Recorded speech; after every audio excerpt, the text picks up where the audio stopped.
Hello, it is Ryan, and we could all use an extra bright spot in our day, couldn't we? Just to make up for things like sitting in traffic, doing the dishes, counting your steps, you know, all the mundane stuff. That is why I'm such a big fan of Chumba Casino. Chumba Casino has all your favorite social casino-style games that you can play for free anytime, anywhere with daily bonuses. That should brighten your day a little. Actually, a lot. So sign up now at ChumbaCasino.com. That's ChumbaCasino.com. No purchase necessary. VGW Group. Void where prohibited by law. See terms and conditions. 18+. So first, Absolutely. and I was Let's like, dig it all up. oh, no. True. You'll never guess. So sidebar. Yes. And also, I feel like I shouldn't have to remember everything. I know. Actually, I have to talk about this. 3, 2, 1. Hi, everyone. Hey. I'm Alicia, And I'm Meredith. and this is also the show where Meredith and I talk about whatever we want, and I almost forget what it's called for a second. Sorry. Meredith, how are you doing? Pretty good. I still don't have spring personally, but I'm hoping for it. It's warmer than typical today, but it's cloudy as hell. Love that. Well, before we get into everything, Meredith and I, for Also Podcast, have an Instagram, a TikTok, a YouTube, a Patreon. Go check it all out. We also appreciate if you rate, review, and subscribe. Please. All links are in our description. Hell Thank yeah. you so much. Let's start strong because I hate work. Sorry, I do. Corporate culture is not for me. So I would love to cheer up with some small celebrations because I need something to celebrate. I love that. So Meredith, you go first because I'm still mad. So I have very few celebrations. Last weekend into this week, I went and saw my family in St. Louis, and I got to spend some really great time with my nieces and nephews, which I loved. It was packed full of activities per my family, but it was really fun because we went to the NCAA hockey, men's hockey championships were in St. Louis. So went and watched that with my 2 nephews, my brother-in-law, and my parents. And one of my nephews plays hockey, fun. just was born with skates on, so into it. But the other, he's not as athletic, just is not necessarily his thing to play all of them, but he was having so much fun because one of the teams was Western Michigan and their mascot is a Mustang or a horse, and he just loved the mascot. And I was I just love that he loves the band, the student section, he loves the vibes of this. And I was that's my artsy. kid. Yeah. Oh, I love. He just knows how to have a good time, even if he has no clue what's going on. So you got one nephew that is naturally athletic and the other one's probably an art kid. Yeah, and I love it. You get best of both worlds because sometimes going to the same soccer games, you're I'm over it. But then throw in a band recital. That's crazy. Yeah. Yeah. So, oh my God, love that. Actually, I'm going to piggyback off you. I am flying to my family's for Easter. I wasn't going to because who celebrates Easter? No offense, Jesus, but he will rise from the dead one. You do it every year. You do it every year. We got it. I didn't do Lent this year. This is the first year I was I'm not even gonna pretend that I to do Lent. Yeah, we're done. We haven't been to church in years and years and years. No, literally, COVID happened. Well, I wasn't going before COVID, but COVID happened, and I went. I'm not even a creaster anymore. That's the thing. I'm out the church. I knew it was really done when I said I'm done with Lent. For some reason that had a chokehold on me. I didn't even think about it. I saw someone walking down with their ashes, and I went, "Oh, congrats." Congrats to you. I only think about it because of Mardi Gras, and so I feel like it's smack dab in my face every year. Forget about. I do love Fat Tuesday. That's something we should all celebrate. Hell yeah. Okay, but anyway, you're going to see your family. I'm going to see my family. I normally wouldn't. However, my sister, in her ripe age of 25, has joined a competitive cheerleading team, which is crazy because she'll sometimes come back to my parents and be Mom, I need ice and heating pads and medicine. And I'm girl, you at some point your body says no, and your body said no for a good 2 years, and then you went back to it is crazy. Yeah. I can't imagine how her body feels because you and I feel old and can feel it in our body, but it's not like we were doing competitive cheerleading or dance or anything. Like I wasn't pushing my body to the limit by any means. No, truly, I got cut from my high school basketball team and my knees still hurt. How does she do it? I don't know. But couldn't be me. She's traveling this weekend for it. And my brother texted me and he's like, please don't leave me alone for Easter with mom and dad. And I was like, no, I get that. And also my brother, for those of you who don't know, has autism. So he lives full time with my parents. Mm-hmm. And I think sometimes he's just sick and tired of he's not even the third wheel because truly that's my dad. But I think he's sick and tired of like not having a friend. Yeah. He wants a body to deal with things. Yeah. Because even though he's basically a couple with my mom, not in a weird way, in a way that they watch the same TV show. So they just hang out more. Yeah. And my dad goes in the basement. So we joke that my brother and my mom are really the couple of the house. But I think he just like, he wants a younger crowd. And I get that. Me with my bad knees, I'll bring the house down. You're like, my energy is a young spirit, but my body screams, I'm hurting. My energy gives 23. My body gives 85. Yes. Split I mean, we middle. did get asked once what our age was on this podcast because people thought we were in our teens. Best compliment I've ever received. You think I look young? I look and sound young? Thank you. Literally forever young is all I know. Forever. My Aura ring tells me my heart is 4 years younger, so I have the heart of a 26-year-old. Oh. Yeah, imagine if they were like, your heart is 4 years older. Spirit of a teen, heart of a, what did you say, 26? And knees and back of a 70-year-old. Yeah, somewhere up there. A nice average age of 30. I'm fine not living past 75, so that could be where my knees always are. Yeah, there's just something I don't want to be the last one around. I don't want to be the last one around. And once like my body or mind starts going, just let me die, My mom literally always said, like, she said too young of an age. She said 65 she was done. And I was like, 65 is a little young. What are we going to do? Like, I'll push you off a building? So then there's like 4 of us who like are going to be charged with murder? The chances of her dying then are lower. Let's aim higher. Let's go for 80. I would be fine 75 she was scared to 80. of like her like going crazy, and so she was like, you know what, I want to go out like in a prime time, but 65 is creeping up on her, and now I think she wants to push it back a little bit. I think between 75 and 80, that's my grandma's in her mid to late 80s somewhere, who knows. But her mind is gone, that woman. And I joke about it because I know it's a dark topic, but let's joke. All jokes in, she's losing it. And every time my dad is like, how do we guarantee we die before this? And I'm like, no, actually though, because Seriously. It doesn't seem, she wakes up from a nap and doesn't know she's in our house. Like, I can't imagine something scarier. Like, the fuck? And you have terrible insomnia when you have dementia. And there's someone who always wants to lay around. It can't be done.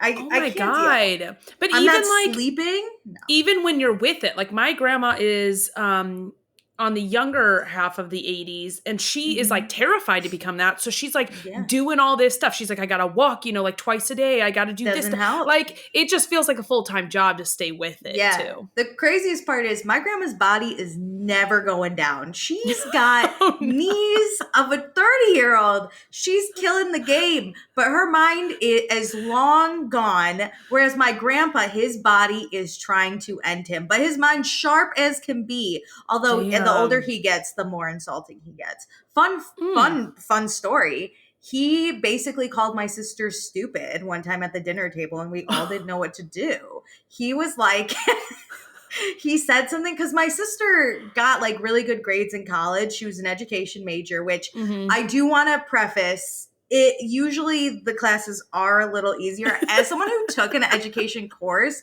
for a gen ed and got an easy A, would just like to say, I don't know.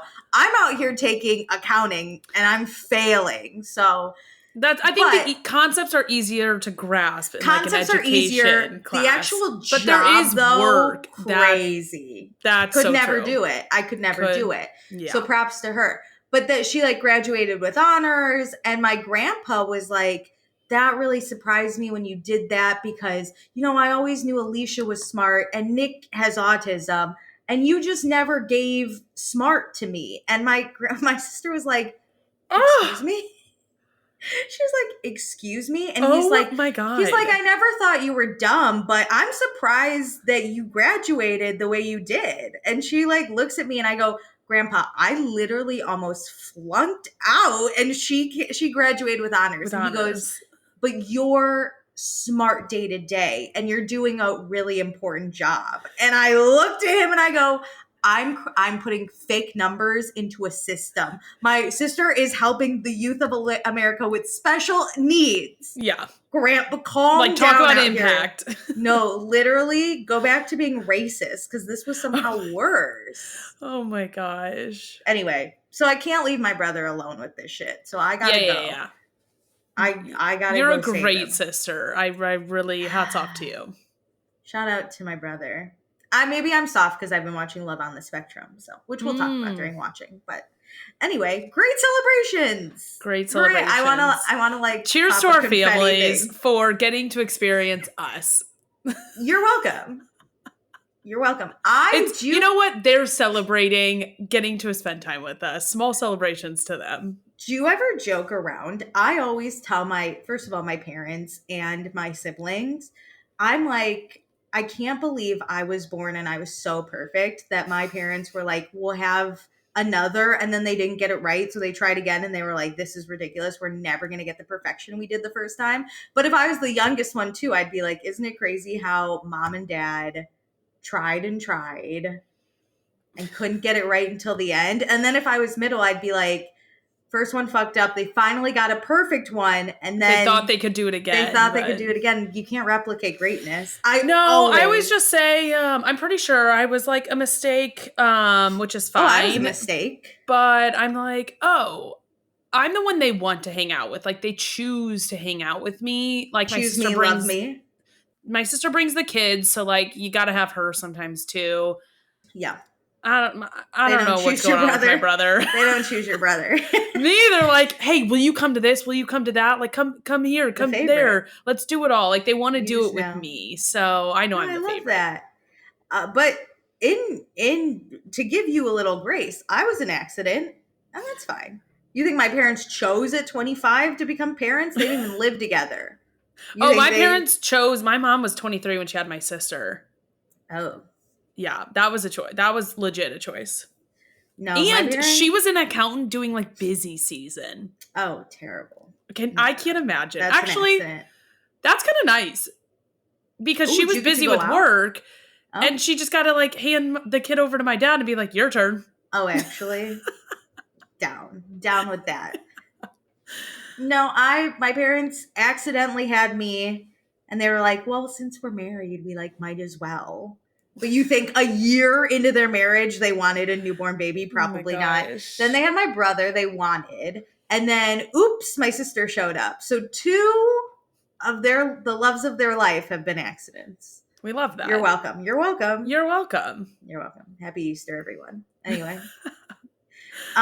What do we do next? We do some news. Oh my God. Meredith, do you want to volley or do you want to go all first and then I'll go? You go all first. Oh, okay. Because I'm wondering what you saw and what I saw. Where do I even start? Let's start with happy-ish news. Ooh, okay. Did you know some Vampire Diaries news? The actors who play Matt Donovan and Lexi, Stefan's friend, they're dating. Whoa. They're dating. What's their height difference? What? What? I don't know. Matt Donovan just gives me short. And Lexi gives me tall. I think he's probably like a normal height. There was a video of him bringing her publicly a bouquet of flowers. I did little to no research, but I did find out that they did like a stupid Lifetime-esque movie about falling in love in the mountains, which I think is close to the title.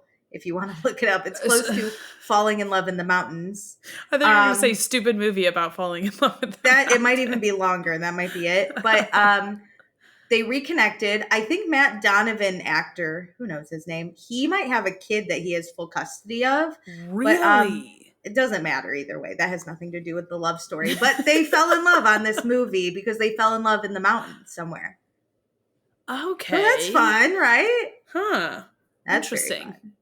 So that's some news. There was, for those of you who didn't get invited, like Meredith and I didn't, thank God, there was a Make America Hot Again. Oh my God.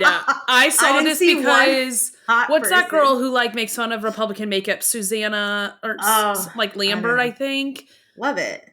She posted about this and I was like, oh my God, people just really know how to write the jokes about themselves. I didn't see one hottie. No offense. That's the problem. I mean, I'm not going to sit here and be like, I would bring the house down, but I didn't see but like, I'm not anywhere. hosting anything for anything hot. You know, like I know who I am. I know I'm a personality gal. I know I'm not the bottom of the barrel on looks, but I'm also not the creme de la creme. So I'm not going to say that I'm like a whatever for hot people. What a spokesperson for hot people. I would like to say though, have you ever seen New Girl by chance? Yes. I really resonate when Winston is asked to rate himself and he goes, I'm a sweet, sweet 6. I resonate with that. I think realistically, that's kind of where I fall. If you think I'm lower, that's great. But my personality and like light inside of me really brings me up to at least a 6, even on my ugliest days. Yeah. So even when I'm pretty though, I'm a sweet, sweet 6. You can count on that. I love it. I was mountains above the people here. Shout out at a sweet, sweet 6. This was Make America 2's again, as far as I'm concerned. That's the thing. I think the top person I saw was maybe a 5, maybe 1 6. Maybe there was like, maybe just because of like the statistics of life. I was gonna go. You're bound to get 1 6 in a group. I just am embarrassed. Like, come on. No, it's like, terrible. why does this have to be your whole personality when it's not even interesting or funny?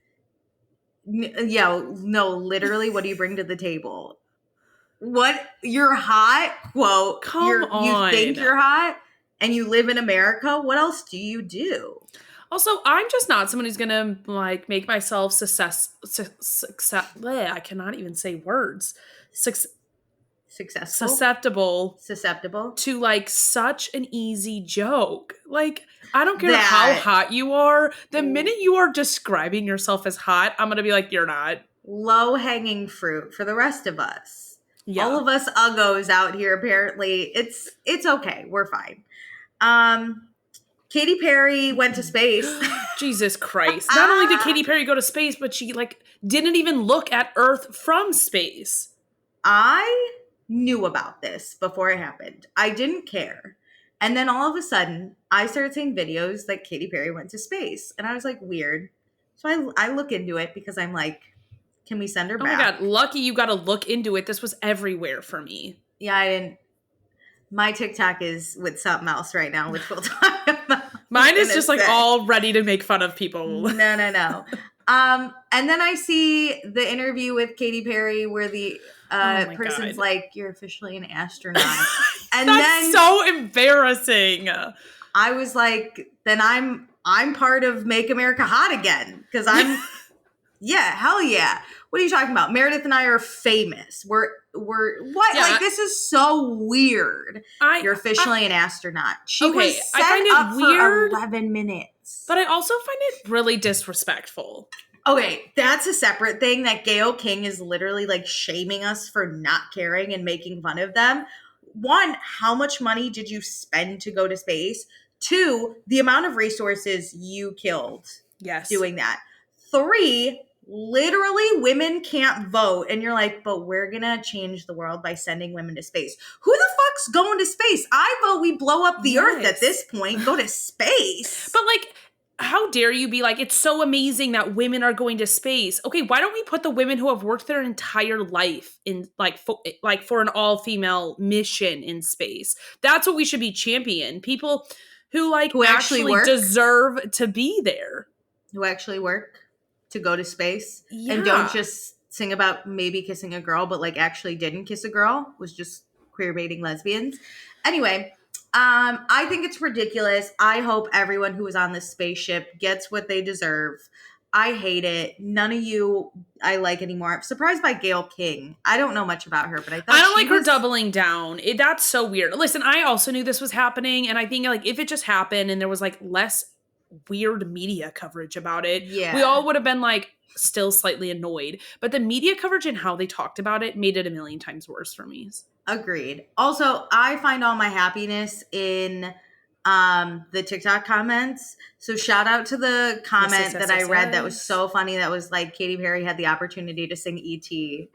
and fucked it up. Like somehow you could have sang about extraterrestrial and you were like, Well- I'm gonna hold a daisy and sing, what was it? What a Wonderful World or whatever. Yes. No, you could have sung E.T. I would have watched that video. I would have done it. Imagine Gayle King being like, it was so beautiful to hear Katy Perry sing E.T. on the way down. No. I pro that. Not pro What a Wonderful World. Is it? That's the thing. Blow up It's here. not. Blow it Stop up. trying to gaslight us into spending all this money that really could have gone to helping the world and that this was such an impactful thing when it's not. And like that this world is wonderful for fucking you. It's wonderful, I bet, because you don't have any needs that aren't met and you don't have to see the suffering in the world. Like you can gatekeep yourself from it. It was honestly hilarious. Like I said, TikTok comments. I actually have been in the comments a lot, liking, replying. I, on my own personal TikTok, have gained quite a following for someone who has never posted a video. 37 followers? What are people following me for? Dude, that happened to me when there was this girl who was talking about how lonely it is if your parents like voted for that stupid man who runs our country right now. And I commented and I was like, yeah, Elon Musk really, or the other one? Just kidding. the other one. And I was like, no, it's really hard, especially knowing like what's going down. And they like my parents won't say anything about it. And I was like, that's what's even more lonely is like them acting like nothing's going wrong here. And like all these people were like, I just keep every day getting like likes on it because people are like, I'm feeling the same thing. But I was like, all right, I don't want any like followers from this. This is just no. I gained followers and now I'm like, for doing nothing, should I actually post and like see what my 37 followers feel? Well, I'm thinking about it. If Katy Perry and Gayle King are astronauts, then you are an influencer. I could be an influencer. Meredith no, you are. You have somebody liked a post, so you are an influencer. Maybe I'll practice on my personal account and get good at it, and then I can use it towards our account so it doesn't look like trash every time I think do you're it. thinking too hard about the TikTok. I definitely am. I don't know how to do anything. Ryan Seacrest here. When you have a busy schedule, it's important to maximize your downtime. One of the best ways to do that is by going to ChumbaCasino.com. Chumba Casino has all your favorite social casino games like spin slots, bingo, and solitaire that you can play for free for a chance to redeem some serious prizes. So hop on to ChumbaCasino.com now and live the Chumba life. Sponsored by Chumba Casino. No purchase necessary. VGW Group. Void where prohibited by law. 21 plus. Terms and conditions apply. Anyway, last bit of news. The WNBA draft happened on Monday. Yes. That is where I have been on TikTok. Let me tell you, I have been fed. I am eating it up. I'm fully going into my personality of basketball now. This is my new trait. This is what I'm interested in. I'm having a lot of fun. For those of you who don't know, women's basketball is way more fun to watch than men's. I wholeheartedly agree that. I think there's more mistakes that are made. There's more plays that need to be called. Also, you ever been to a WNBA game? They're way more fun. And I think I've talked about before, right? College, the WNBA, you have to last a little longer in college before. Oh, so the rule for the WNBA is you can't enter until you're like 22. So you have to play college ball. But I think the NBA, you can go in at 18. Yeah. So you just have to have one. It's like basically 1 year of college. Yeah. So basically the NBA, that's why most people have a team and they like follow that team, right? But with the WNBA, because like people only really tune in for March Madness, you learn the big players, then they go to a bunch of different teams. So the WNBA, you might have a team, but you have multiple teams you're following because you're just following people's careers. Yeah. Like I'm every. Do I care about the Indiana Fever? No, but I know how Caitlin Clark's doing on it. Like I love that. Yeah, I think it's you more also of a community. I wonder if there's more success from the draft to like players actually playing because you have more mature talent who is actually entering like the professional sphere. Whereas for men, since they're entering at their wee old 18 years old, they're like going to the developmental league, and that's you have the like top like probably 10 who are incredible who are going to play, but the draft just kind of doesn't mean anything to me. Yeah, it's like, okay, you're a star at 18 at your college, but then you go to you're some scrub on Steph Curry's team, like no one knows your name. Yeah. Whereas like Caitlin Clark, Paige Beckers, like they've built Angel Reese, they've built these followings, and now like wherever they go, everyone knows them because we've seen them from 18 to 22. And now it's like, but even they've built their game, they've built their body, they've really invested in their time. Whereas a lot of that is happening in the NBA for players rather than in college. Exactly. So it's very fun. So WNBA happened on Monday. 'Twas a day. I would like to say it was right near my work. So I did walk past after to see if I could like see something. But then I remembered they're 22 and I was like, weird to have my phone out. I'm not going to do it. I did peek. I didn't see anything. And then I kept walking because I was like, imagine me like walking through. How awkward, how weird. I can't do it. I can't impose on people's lives. It just doesn't seem right. Anyway. I get that. But I went home and I watched because the WNBA now is known for looks, okay? The looks you show in those tunnels. And I knew my girl Paige was going to show up. Now, her style is exactly what I wish I could pull off if I was 6 foot and nice and lean. It's just not for my body. Also, I'd want it like a little more feminine, but overall, she mostly kills all the looks I wish I could pull off. I can't. Mm-hmm. It's fine. She showed up in this beautiful Coach, like 3-piece suit, blazer, pant. Holy, I literally went, where do I get it? And she's like, custom made Coach. And I was like, never mind. Shaw shows up in Louis Vuitton, custom made the year before. Damn. Now she's in this, right? She shows up.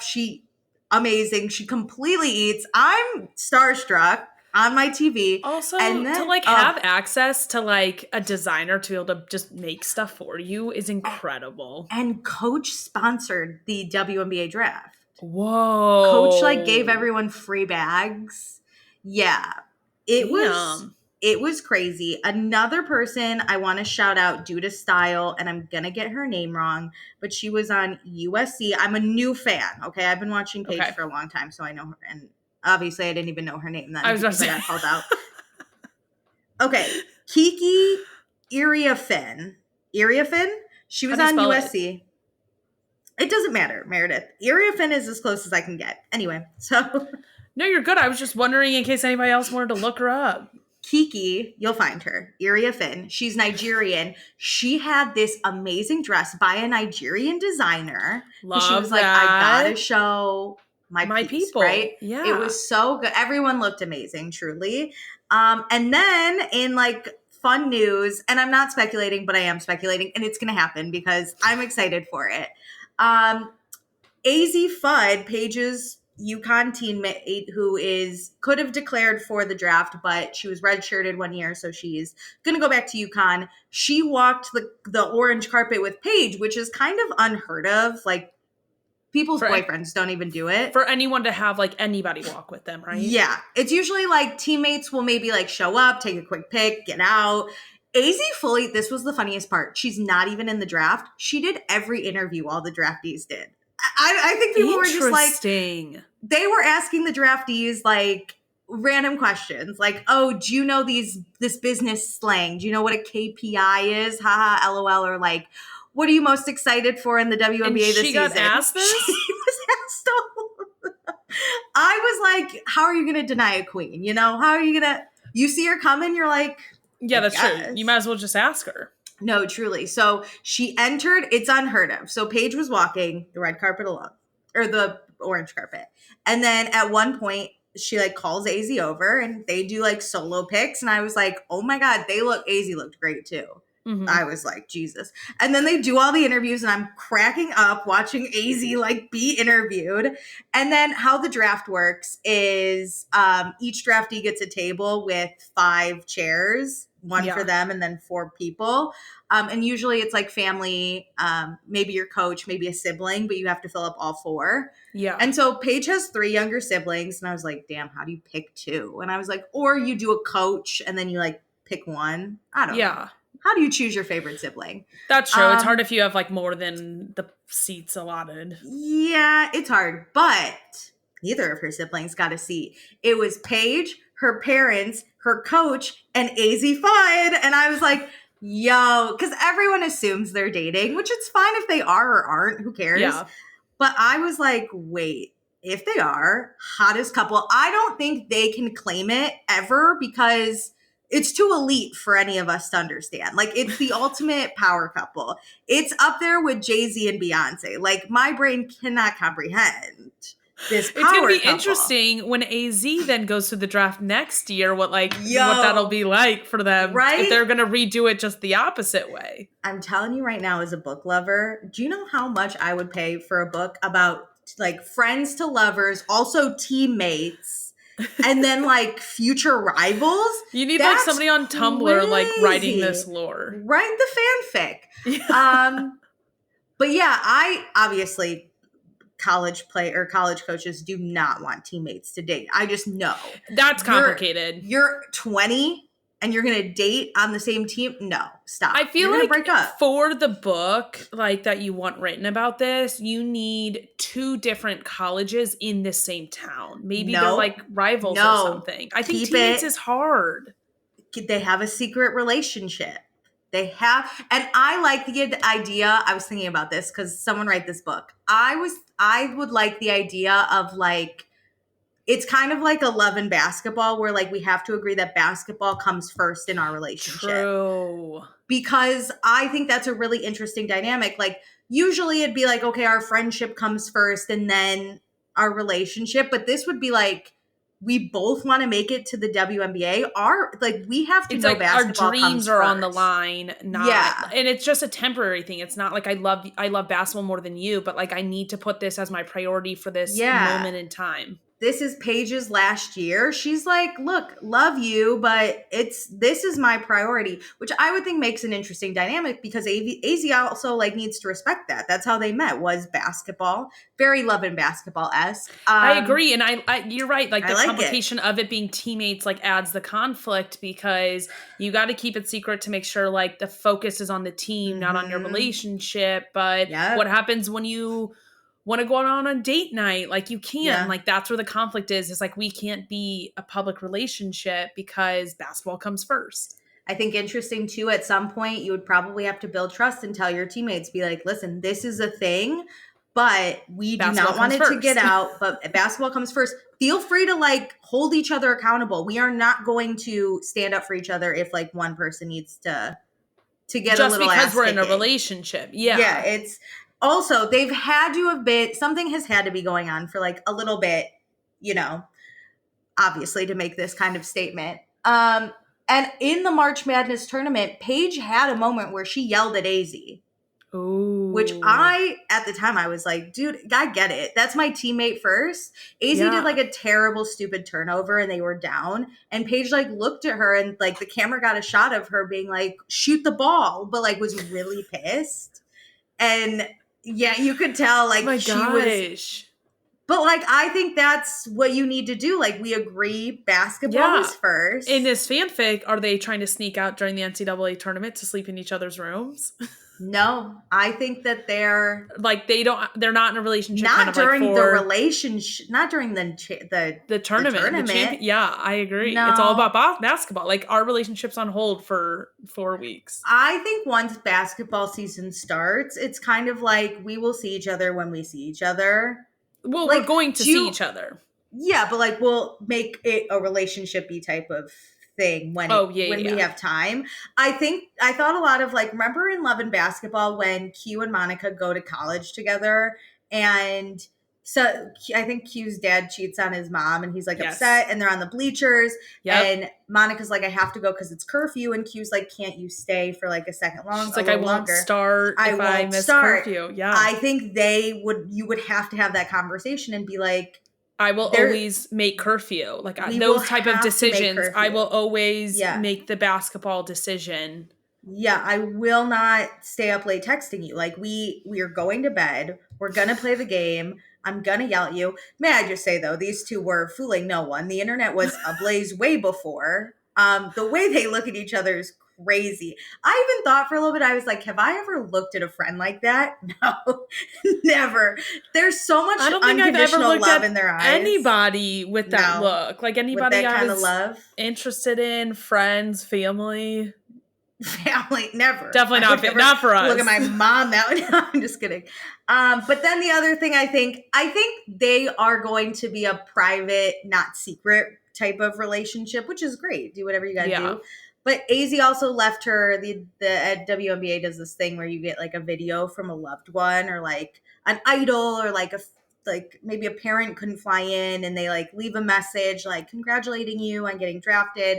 And AZ left one for Paige and everyone was like, she was literally at the table. Why is she leaving a message? But it was very cute. And then Paige did say after, she's like, I'm so grateful. AZ and I have a lot of unconditional love in our relationship. Like, so for her to be here means everything, which I was like, I would never call one of my friendships a relationship. That's a dead giveaway. I think everywhere how AZ was prioritized in Paige's big moment is them making a statement without making a statement. I agree. Because why also would you want, like, this moment shouldn't be about us announcing ourselves as a couple. No. This is about you being drafted, living out your dream, and I'm happy to be by your side doing that. And I think like Paige in a sense then prioritizes her relationship by putting her in like AZ and all of these in the big picture, moments. Being like, I want you to walk the carpet with me. I want you to get interviewed with the other I think just happened because she was already like on the carpet, but yeah.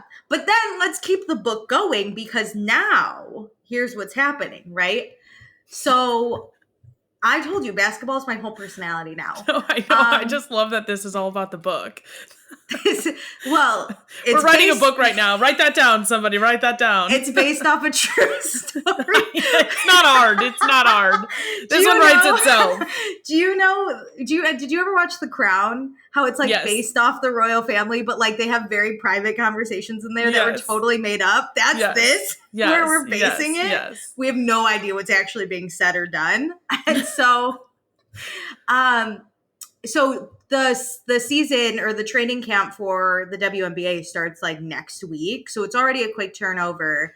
Paige is moving to Dallas. She's got to go. She got drafted by Dallas, #1 draft pick. Congratulations. Truly amazing. Well deserved. Going to be great. So she's going to Dallas. AZ obviously is going back to UConn starting, I don't know, September, whenever that is. But currently, I mean, they usually have like a summer camp. They have summer camp, but also currently, like as of today, Kelsey Plum, who's another great basketball player in the WNBA, she hosts this this camp almost through Under Armour, where she invites a few players and they like strengthen, condition, like play each other, get better. And you have to be invited, obviously, to come. I think there's only like 10 to 15 people that get invited. So it's very exclusive. And AZ is there. So they don't even they got like 4 days together and then it's bye. It's long distance until like basically Paige is done with her season. I think until she starts officially the season. Because, you're going to have training camp and then practice and then the season starts. And then I think AZ can maybe, go to Dallas for a few weeks. Well, Paige is going to be traveling. Who knows where she goes? I know. I think they'll have a little bit of time in between summer camp for AZ ending and the season officially starting because there is a break on when you're allowed to have practices. So then they get, a 2-month window. Maybe. On when she's a little bit more flexible, AZ season is, starts but still, in May. you have. I know, no, this is in the fall. They're gonna when AZ is more free. The WNBA season goes through like to mid-October. Yeah, but it's AZ has more time, is what I'm saying. To like AZ go would see Paige. AZ would have more time. Maybe and go then see whenever Paige. AZ starts her season, it's like Paige's season is slowly ending. So like it's going to be a difficult like summer into like. Let's add another fall. layer because there's, I don't know if you've heard of Unrivaled. I watched it this winter a little bit. And I saw Paige is an investor in it and going to make more money from that than the W.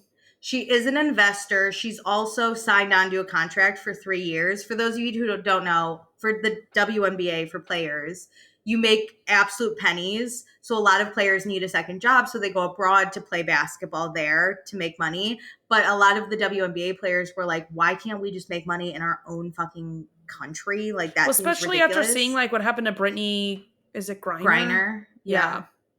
So then 2 players put together the Unrivaled League. And it's actually, I watched a documentary on how like they made the league and like built the court. It's actually very cool. Oh, cool. And they have state-of-the-art facilities. Like they are treating these D1 athletes like they're D1 athletes and not like they're going to make $70K their first year. Crazy. Anyway, and so that happens now from January to like end of February, early March in Miami for 8 weeks. So though Paige's season finishes in, let's say, mid-October, AZ starts practice probably mid-October to prepare for her November's opener. Yeah. And then she's playing through March, and Paige is now January to March in Miami. So they're never to see each other. And then she's going to be drafted by a team and be somewhere else. Probably not Dallas. That's what's going to be, I think, the most complicated is when... Yeah. Because I don't think that you would want them as a coach, as an owner on the same team. Because, again, you still have that complication of just...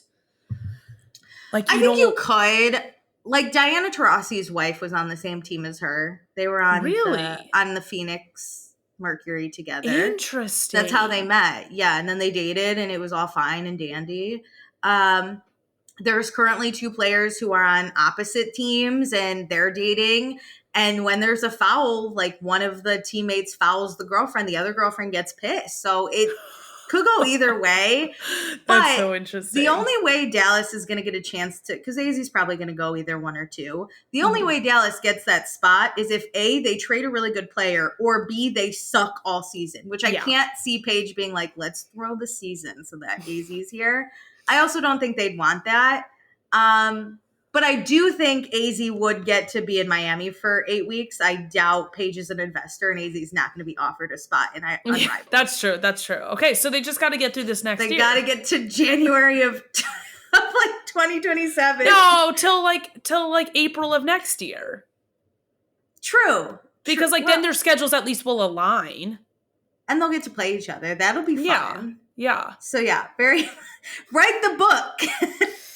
This is like a four-part book. And basketball. Anyway, that's all my news. Oh, I do want to end with a joke really quick. Sorry. This is my last. Okay, you little joke master. I saw this on TikTok, and I died laughing. Someone asked, why do millennials complain all the time? And someone goes, I don't know, man. We watched 2,000 people die on live TV when we were 10 and literally nothing ever got better. It's a dark joke, but that's so true. It holds up. That is so true. What's your news, Meredith? Did you see Lisa Vanderpump is now rescinding her support of James? Ooh, no.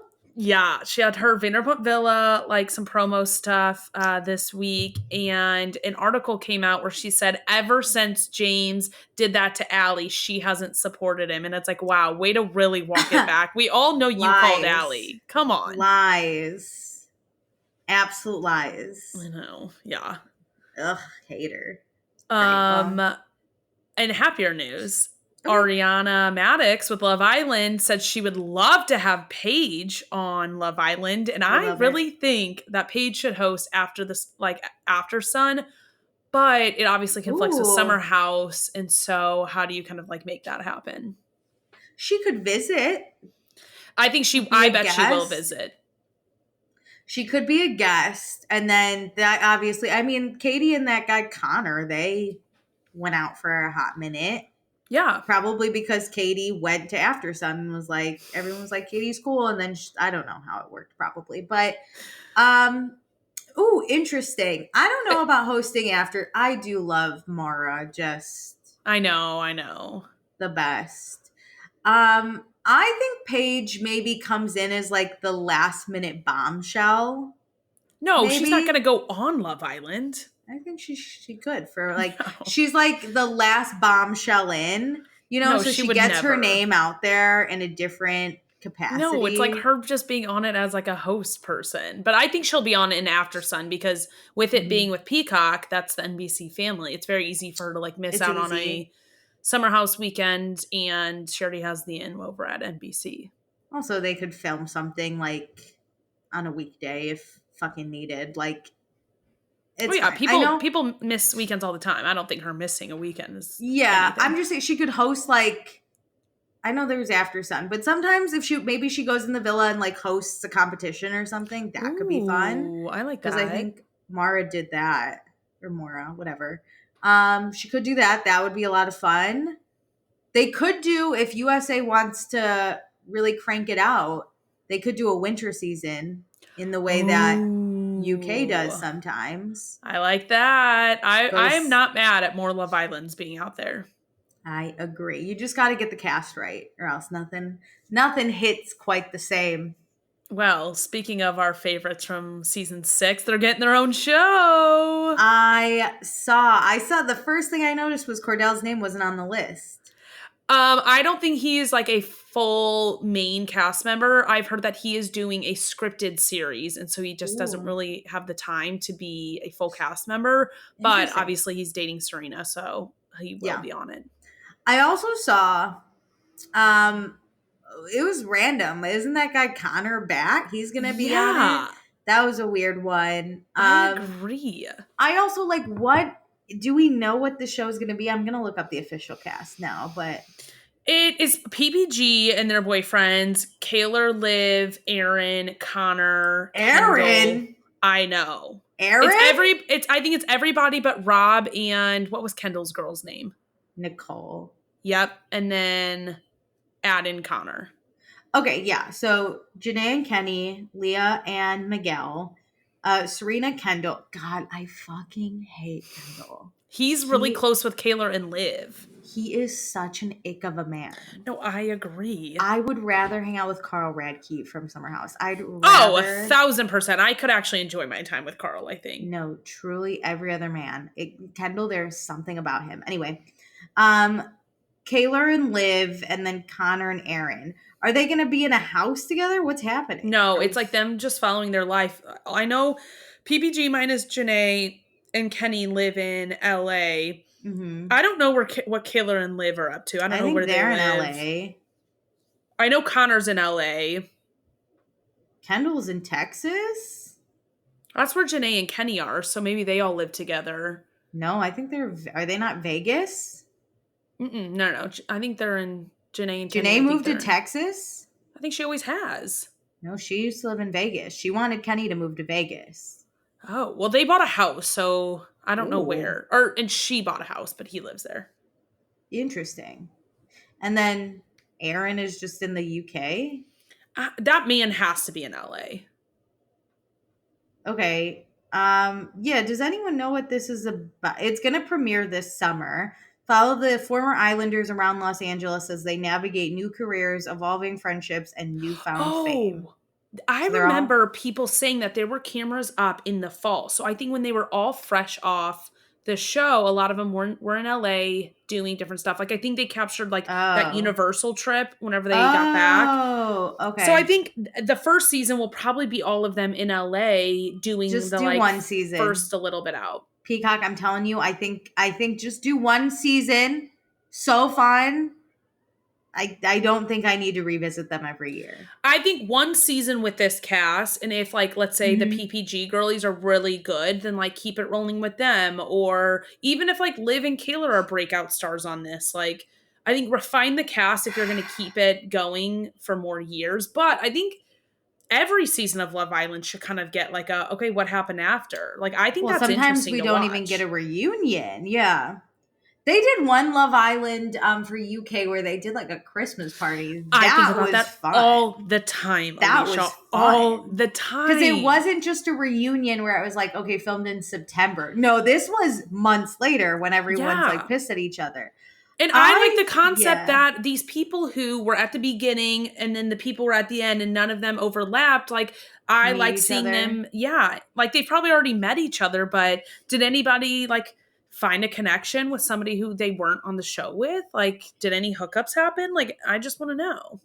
Yeah. Okay. I stand by, maybe it won't be too bad if we picked up cameras right away.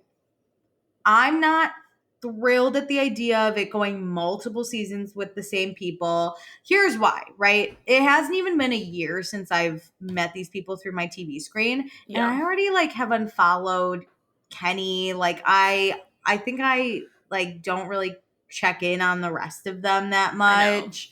I think I unfollowed Cordell. Like I just don't. It's lovely that you're posting yourself dancing in the streets of LA. I don't care. That's the thing. I'm at the point where like I engage with their content or content about them to a right amount where I get it just naturally in my For You page. I don't need to if follow I'm intrigued. But yeah, I don't. I'm not watching your vlogs. No. So like, sure. Let's see what happened when you got the fame right out of the villa. Let's see the breakups. Let's see like you watching the show and actually learning what happens. That's crazy. I don't care what you're doing a year later that much. That's the thing. I don't know. I think this first season will determine if they could do a show about normal life because that is challenging. Yeah, agreed. It's like, because we can tell when you're being fake on camera and I don't want to see that. But is your life interesting enough where I want to sit and watch you eat dinner? Like, I don't know. Yeah, it's a very open-ended concept. So it's like, I don't know what's how the you concept? can do this. It's giving Kardashian, and these people are not rich enough to give me the mess that is Kardashian. That's so true because the Kardashians is so bad. I don't watch it anymore because it's basically just an ad for everything that they're doing. And I don't care about that. I want to like watch a real life, even if it's something that's unattainable to me, like Housewives. Even if it's a life I don't live, like in Summer House. Like I don't go to a Hamptons house with my friend every weekend, but like that is like a natural, normal thing to do. So I need some type of like real life in there. The good, the bad, the ugly. I want all of it. So if you're not willing to give me all of it, I can't. But interesting. We'll see what happens. Okay. Yeah, great. Definitely. Hello, it is Ryan, and I was on a flight the other day playing one of my favorite social spin slot games on ChumbaCasino.com. I looked over at the person sitting next to me, and you know what they were doing? They were also playing Chumba Casino. Coincidence? I think not. Everybody's loving having fun with it. Chumba Casino is home to hundreds of casino-style games that you can play for free anytime, anywhere, even at 30,000 feet. So sign up now at ChumbaCasino.com to claim your free welcome bonus. That's ChumbaCasino.com and live the Chumba life. No purchase necessary. VGW. Void where prohibited by law. See terms and conditions. 18+. My last item, and then we can wrap up news here, is Garcelle unfollowed everybody on the Real Housewives of Beverly Hills cast except Jennifer Tilly and Kathy Hilton. She unfollowed Sutton? She unfollowed Sutton. Damn. Which I'm not surprised, and we can talk about in the Beverly Hills segment. Damn. It's probably because both Jennifer and Kathy give the aura that they have no idea what's going on. That's the thing. I don't think I don't think Garcelle feels burned by those two. I think she feels burned by literally everybody else. Kathy doesn't know how to brush her teeth correctly, and Jennifer Tilly is literally so out of space. She's in space. But in the best way. She was on that blue orbit. Yeah, but like in a fun, flirty, I'm rich and like, the opposite, truly. Whatever the opposite side of the coin is of that trip that went to space, Jennifer Tilly's on that. She's busy looking at her boat purse. Yeah. Interesting though, Garcelle, because this is kind of overlapping with watching a little, but I don't know. I feel like I'm interested. Well, let's do watching first, and let's dive into Beverly Hills then. Okay, great. So great. Beverly Hills. I watched the 3-part reunion. Did you watch the 3-part reunion? Great. Breakout star Jennifer Tilly. I hope she keeps getting her Simpsons money. That is the funniest. I tell my dad all the time because that's his favorite show. I'm like, did you know Jennifer Tilly owns part of this, and she's filthy rich. Did you know? It's like, do you know what those ad dollars from the ads you're watching, what those get her? That gets her a Louis Vuitton boat purse. Boat purse, Dad. Amazing. Boat purse. A boat Dad, purse. you get it? It's a boat purse. No.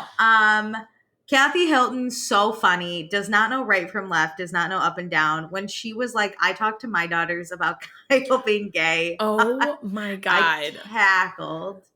Kathy is on there the right amount. Like, I Truly. don't want any more of this because it would just be too loosey-goosey, like we lost the plot. But she's like that perfect, like, comedic relief, like, jester coming in. I need Kathy I just want to watch her unpack her bags on a trip and, like, maybe host one dinner party where she calls PKPJ, which was so funny. Agreed. I still think about that.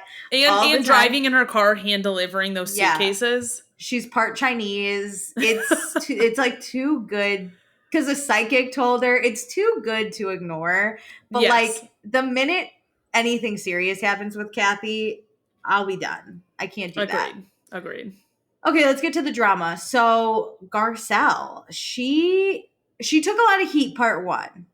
Which was wild because there wasn't anything this season. I don't like when the reunion doesn't align with the season.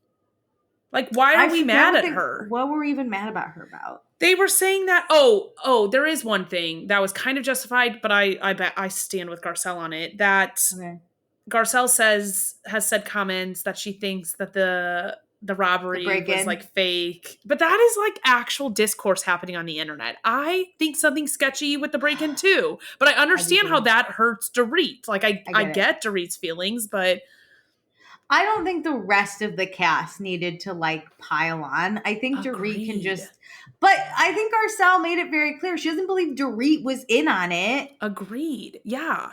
There was just something weird about the I don't like that. Then they're like, you give nothing to this show. You're boring. And it's like, crazy. Shut the fuck up, Erica. You literally redecorated your casita and we didn't even spend one day there. Casita. Yeah, I didn't get the heat. And I do understand what Garcelle was saying, where like she all season sticks up for Sutton, and Sutton never comes to her defense. Specifically when Kyle is involved. Yeah, Sutton has a weird crush on Kyle. Like it's just like, I think Sutton sees Kyle as both on this show and in Beverly Hills like a gateway to these like friendships. Even though I think Sutton has more money.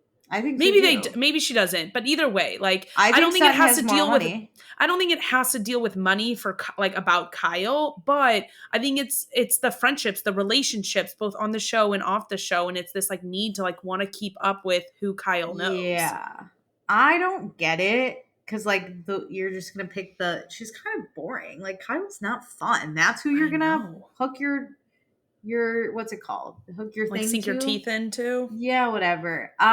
So that was weird. Garcelle also took some heat bringing up Morgan, but I think that was also justified. Yes. And I like that Andy got kind of pissed at Kyle about Morgan not being grateful for the exposure she got on the show, which to Garcelle's point, Kyle brought Morgan on the show. Morgan signed the release form. And not just brought her on the show. It's not like they came on and they were just friends. She tattooed her together. And they did a music video. Like it wasn't just friends. It's not like Faye Resnick, you know? Like nobody's out here saying because you brought Faye Resnick on the show that we like can't talk about her. You know, like that was different. It's the way in what you brought Morgan on. Yes. Brought up a lot of conversations and questions. And now you're mad that we're asking them or saying things out loud. Yeah, that was crazy. And then Kyle was like, Morgan didn't like the attention it brought her. And Andy's like, well, that's not Housewives' fault. Like we brought her, if anything, she got more attention. She was a public figure already. Yeah, she got more publicity from Housewives. And Kyle's like, it's not good publicity though. And Andy's like, the fuck are you talking about, dude? You're welcome for giving her a platform. What you do with that platform is on you. Kyle and Morgan did that. It's not like Housewives did that. They just put the light on what Morgan and Kyle were giving the camera. Yeah, truly, if Morgan really had an issue with it, she wouldn't have come on last season. Yep. And you can't come on one season and then, or you can't bring someone on one season and the next season be like, we're never going to talk about it. That, like, And I there's understand, no I resolution. understand Morgan being like, I don't like this, so I'm not going to come on anymore. Totally understand that. That's your right. But you are a topic of conversation in a general sense. So us asking about it from Kyle's side, what's going on with her, that's up for debate. Kyle is putting her life on this show. And that side of your guys' relationship, whether it's a friendship, whether like people say that maybe it's like her sobriety partner or a romantic relationship, whatever that is, Kyle signed up to share her life. And so when people have questions about this side of her life, they have a right to ask it. Can we also agree that because it's about Kyle's life, if she did the music video, we have a right to ask about it anyway? Yeah. Like, I mean, Kyle has the right to say something or not, but like we have the right to ask. Why is it a bad thing to ask your friend what the fuck is going on? Crazy. That was crazy. God, what else happened? Was Sutton and Dorit got into it a little bit. I don't like how Sutton, listen, I love Dorit this season. However, I don't like her as a person, period. However, when it comes to her beefing with Sutton, I think Sutton is literally insane. Yes, but I think both of them are so in the wrong. Because the way Dorit like tries to trap Sutton in a response is so gross. The way Dorit talks and handles the drinking around Sutton is gross. This might be a hot take, but this kind of seems like how like Dorit would talk to PK about the drinking, like trying to bait him in conversations. Like, I don't think PK is a good guy at all, but like, I could see why he might want a divorce and why he doesn't want to get back together with Dorit. Because if this is how she acts, I wouldn't want to be around somebody like that. That doesn't like make anything Sutton's done okay. But I think Dorit instigates a lot more than Sutton does. I think Sutton's is more reactionary. And so like, I don't fault her as much. I think she's right. Sutton needs to go to therapy. Sutton needs to work out some stuff. But Dorit is acting like she does nothing wrong, and that bothers me. Interesting. Okay, I'll give that. That totally. Okay, I'm in on that. I was like kind of thinking about it. Because watching, I was like, God, Sutton's driving me nuts. But I do think there's a reason that Dorit's been on my screen for how long, and I've never really liked her. You know, like I have to remember that she has a lot of flaws. The only reason I liked her this season is because she was so unhinged. But at the end of the day, like I don't like if you're gonna be unhinged, go be unhinged. Like I think Erica knows how to be unhinged and like own it and be like, I stand by it. But Dorit will do something unhinged, and then Sutton will say something back, and Dorit's like, how dare you? And it's like, all right, don't play victim now. Interesting. No, you're right. I think both of them suck at the end of the day. But Sutton just drove me. I think the thing is, I could ignore, if I'm in this group, I could ignore Dorit more than I could ignore, like Sutton would drive me nuts. I'm the opposite. I can fully zone out Dorit and be like, I'll just get back to my day. Sutton just seems like she is going to bring the mood down and just like be and like cry. That's a good point. That's a good point. Be like, Dorit will just excuse herself and I'll move on with my day. Well, I think if you're under attack by Dorit, that is harder to deal with. But you're right. Sutton's like mood and how she acts kills everything for everybody. It doesn't matter if you're the one like under fire for Sutton. Maybe that's why I was angry. But either way, both of them are terrible. I like Bose a lot. I like her a lot. I don't like her with Dorit because I think Dorit weaponizes her friendship with Bose a little. Not weaponizes it, but I think Dorit uses her friendship with Bose as an excuse of why she can be so terrible to Garcelle. It's giving, I have a black friend, so like I can't be racist. Truly, she is a black friend. This is her only black friend, I would bet. Yeah. 1,000%. Like, whenever Garcelle walks off and Dorit's like, that's so unprofessional. I'm sorry. When are we required to ever take a photo in our entire life? That has nothing to do with professionalism. What cracked me up was when Andy was like, did anything good come of the season? And Dorit goes, I made a best friend for life. And I was like, oh, yuck. Lick her ass a little longer, will you? Yeah. Suck it in there, yeah. I think Bose listens to Dorit, so Dorit likes her, of course. Yeah, like, nobody else wants to listen to Dorit. I also just think like the Garcelle, Sutton, Kyle trio was kind of more a thing. So Bose found more comfort in Dorit. I see how it happened. And so it got set up badly, and Bose was like, all these women are crazy, but Dorit seems like the least crazy. So Which here is like I am. wild. Crazy. That's crazy in itself. They're all fucking crazy. Also, I think Sutton's the exact same way with Garcelle too. Like Sutton's like, oh, I have a black friend, so like I am not mean, or like I'm not saying unhinged things about Bose. Like it goes. Sutton and Dorit are like the exact same. They just operate like slightly differently. No, truly, it's like looking in a mirror. I will say, surprisingly, my standout star, which I have openly said on this podcast, I hate her. Erica Jane really, really cracked me up this season. I thought she was a good B story. Good B character. She was less defensive, which helps. Yes. I liked her talking about Tom at the reunion. I liked her, like, when Kathy was like, I was talking to Mrs. Jane at the fashion show, or Mrs. Girardi, and Erica's like, that's not my mom's name. That's my very And then she's like, oh, Mrs. Jane. And Erica's like, that's my stage name. But literally, Andy kept going, and Erica was like, just leave it, Andy. And we couldn't let it go. Oh my God. I like Erica being like, literally looking at Sutton and being like, why aren't we cool? And Sutton has all these reasons, and Erica's like, I don't care either way. I like an Erica who does not care about anything. Same. I hate when she wanted so badly to be liked. She's kind of in her like, fuck it era, and I'm here for it. I agree, because I think she just needs to, when her likability is above 50%, she can just let everything roll off her back then, knowing that she's not the worst person in the world. But the minute, if people really dislike her in a broad sense, that's when I think she gets very defensive.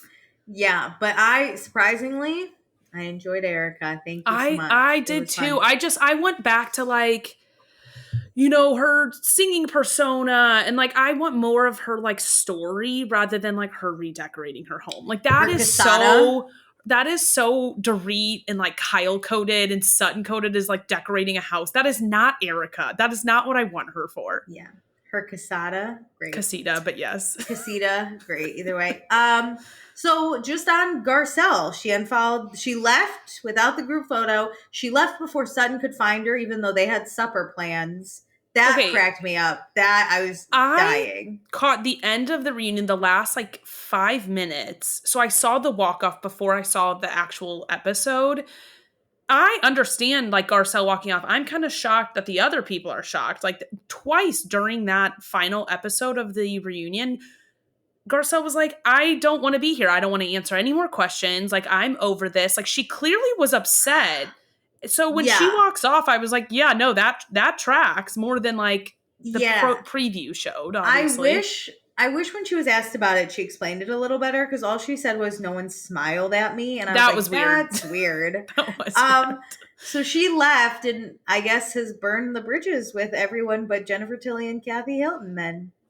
I'm glad she's rightfully mad at Sutton. I think Sutton was the camel that broke the stick that broke the camel's back. Sutton gets too much leeway, and I stand on that. Yeah, well, I don't think anymore she does. Ooh, not in this cast, because Kyle sure as hell isn't going to give it to her. No, I if you remember, Garcelle announced she was leaving the show before the reunion started airing, and when she announced it, Sutton put a post up like something about their friendship. And it like, I think Garcelle just put a heart. And so it's now very interesting that clearly like Sutton saying Erica was her favorite part of the season, or like the most shocking part of the season, like kind of broke Garcelle. Garcelle leaves the reunion, doesn't see Sutton. They even have dinner plans.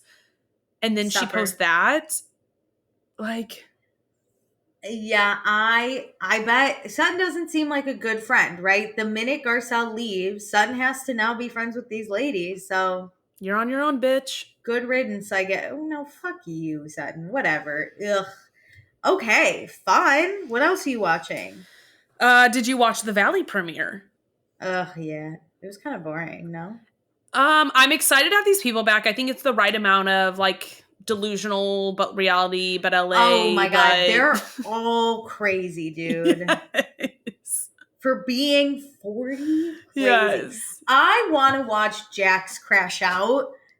I do, but I don't. Like, I'm like, oh no. I want to see it. I want to see all of it. I'm weirdly, though, not excited for Brittany's part of it. Like, I just wish Brittany wasn't. I like am sad for her. They showed this scene where Brittany was like, I found a thong on my countertop, right? But she says it all with a smile. Like, she's like, can y'all believe there's a thong there? And then when they're like, dude, she literally like wiped her vag and took off her thong and like left it. And Brittany's like, no way, with like a big smile. And I'm like, if even my separated husband brought someone back, I'm not happy about it. Why is Not she only like brought someone back, like he wouldn't vacate our residence and is making our child sleep in an Airbnb, and you're banging some random chicks in our home? Like, you needed our home that bad? No, I'm not being happy about that. Brittany's giving weird. Like I don't know. Like, I wonder if she's like so dissociated from what's going on, because what I find crazy is that first episode, they show us obviously that fight, and then they're like 7 days prior. I'm like, these first 3 episodes are going to be over like 7 days. No, 7 days was crazy.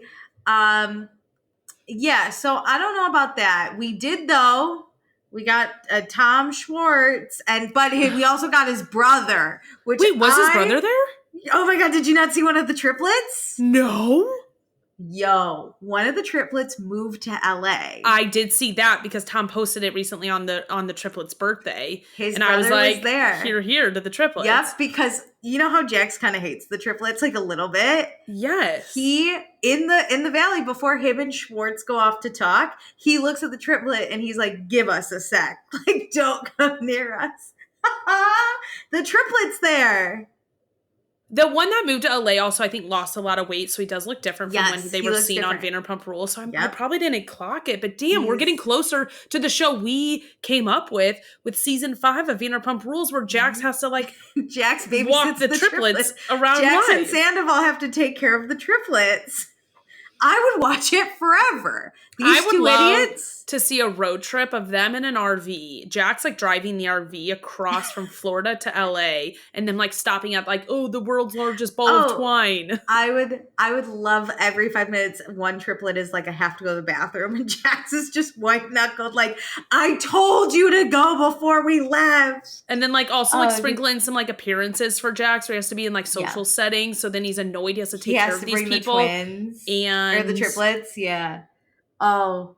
And Tom Schwartz is another child, so just add him in the mix. And then for the banter of the parents, add Sandoval, because, you know, that's going to drive Jax nuts, and Jax is going to drive Sandoval nuts. So the two of them having to parent the triplets plus Tom Schwartz. See, I think you can't have Schwartz there, because I think Schwartz becomes an actual adult when he's with his brothers. So, like, we don't need a real adult in this situation. So Schwartz is like, hey, can my 2 best friends do me a favor and go pick up my brothers and drive them back to LA? Yeah.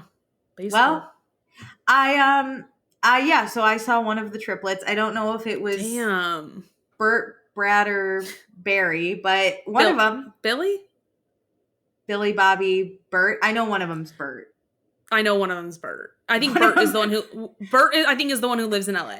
One of them for sure is named Bert, and that's all we know. That's We also are going to get a lot of Kristen, who's now hanging out with creepy Jesse, which that is. Okay. I don't think they're actually going to be. Well, that's not true. I always said I don't think they're going to be friends. But I think on the after show, Jesse said that he spent like the Super Bowl with his daughter and them and like Kristen's friends. Like they actually hang out a decent amount now. I will give Jesse credit. He is slightly different from Jax in that I think Jesse can mentally realize when he is a bad human and apologize for it and want to move on. Whereas Jax could never go through that cycle. Like, I think Jesse's a douchebag.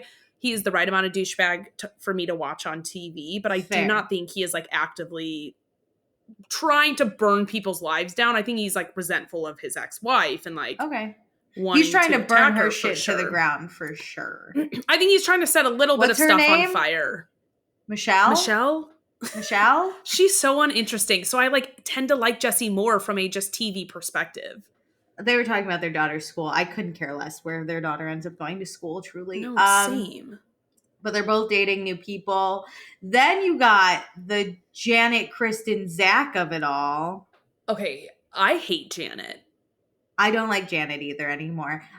Did you know Janet was a super fan of the show? Okay, I'm about to fucking do a timeline of her because I need to get to the bottom of this. She met Sheena at Dave and Buster's, and that's how Sheena brought in this fan. When I saw that, I think TikTok about it, and I went down a rabbit hole, and I have so much information now I can do a timeline. But I don't want to do a timeline on her because I don't want anybody to care about her. I didn't even remember Janet's name until I watched the episode yesterday, so fresh in my mind.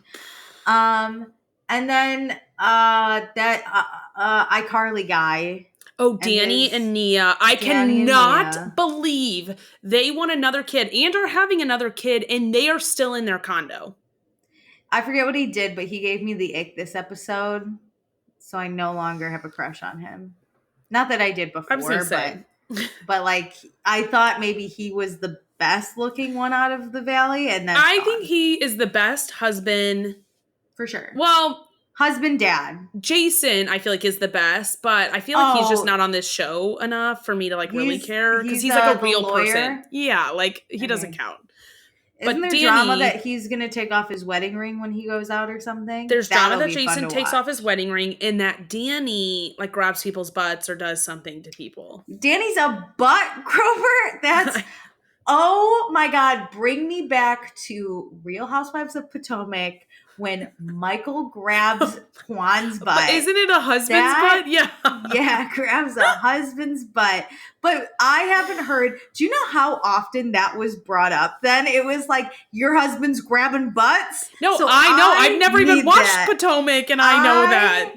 I love when a husband grabs a butt. That is the funniest shit. Oh my God. Oh my God. I can't wait for Danny to be a butt grabber. Clankety clank, baby. Oh, that's awesome. That was a different moment, but that's very Real Housewives of Potomac-esque. I love it. Okay, I'm a little excited. Can we also talk about how, I think I might have called it, Cruz is autistic. They came out. Yes. They told us. I understand they didn't want to share the diagnosis. That's fine, whatever. But glad you shared it. I honestly believe this. We kind of talked about this when we were making speculation on a Patreon episode.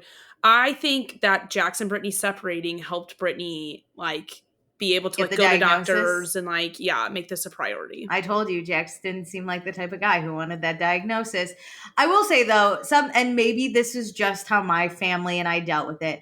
I don't like when people then are like, oh, you're such a good mom. It's so hard to have your kid diagnosed and you are just super mom. It's just it's just a moment. You don't know anything different. I understand it's a little harder because now you have to navigate this new world.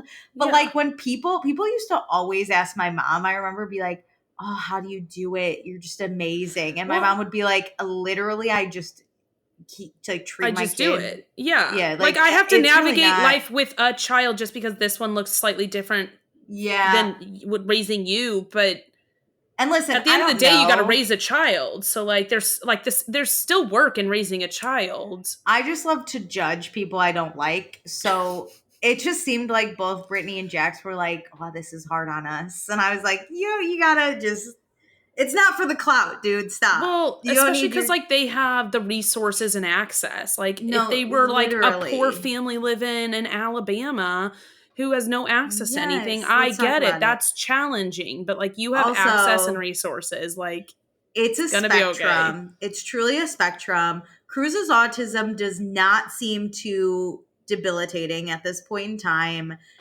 My brother did the same thing where he was talking and then he all of a sudden kind of stopped being verbal. You get through it. There are people with way worse cases of autism and we all wake up in the morning and do the thing. You're going to be good. I promise. You don't need to talk about how hard it is. You're all good. We'll make it through. But on the other side, Jax is crashing out on my TikTok. I keep getting videos of him, and all I'm doing is responding to like why is he here? What is he doing? I responded that one from our I responded podcast back TikTok, to you, and then you 'cause I was respond. like- I like kind of want to get blocked by him on TikTok too, because I'm like, I don't want to see this. He's not blocking anyone though. It is look. okay. I think this is what's going to drive me nuts. Is we're going to go through the next 7 days on this show, like of them filming, and we're going to see, Jax's crash out. He's going to go to rehab, and then he's going to come back holier than thou, like he's better. He's not, because then he 6 months later is comes out and says he's addicted to coke, which we already all knew, and he acts like, okay, that's good, everything's better now, like I'm a better person. When you're not, none of your behaviors have changed. Like, you are still blaming Brittany for shit. You're going manic on the internet. Like, how about you check out of all of this life stuff happening? Get off of TV and go fix yourself, because you are the problem. It's not that you're not it's not that you're on drugs. It's not that you have PTSD. It's not that, well, him being bipolar does add to it. Crashing out about Jax crashing out.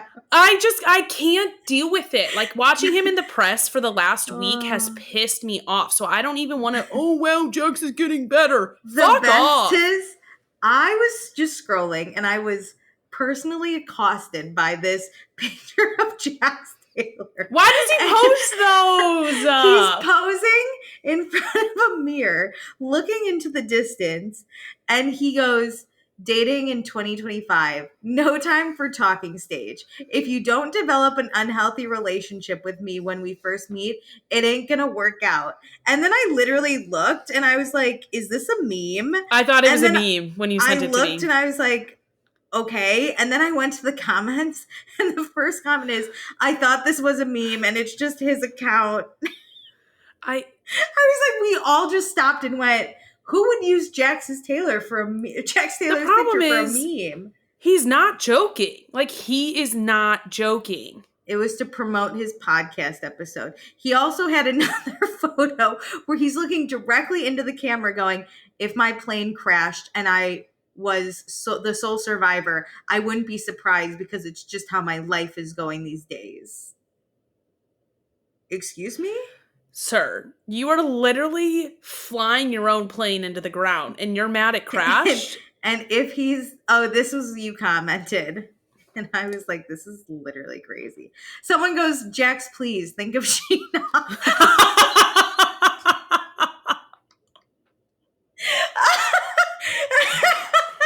The TikTok comments I live for. The internet is so funny. Despite how hard the world is crashing and burning, clicking on that little comment button and seeing what the rest of the world has to say revives me day after day. It's the reason for living. I love it. I love that Sheena being commented about will forever happen until the end of time. Please, Jax, think of Sheena. Because you bet your ass that I will be teaching my children, if I have children, my nieces and nephews, to constantly think about Sheena, because when I pass, hopefully somewhere between 75 and 80, truly, I want to make sure that it lives on throughout the internet world. That's the funniest comment I've ever read in my life. Please, Jax, think of Sheena. Don't put Sheena on that plane. Let her be. That was awesome. Hello, it is Ryan, and we could all use an extra bright spot in our day, couldn't we? Just to make up for things like sitting in traffic, doing the dishes, counting your steps, all the mundane stuff. That is why I'm such a big fan of Chumba Casino. Chumba Casino has all your favorite social casino-style games that you can play for free anytime, anywhere with daily bonuses. That should brighten your day a little.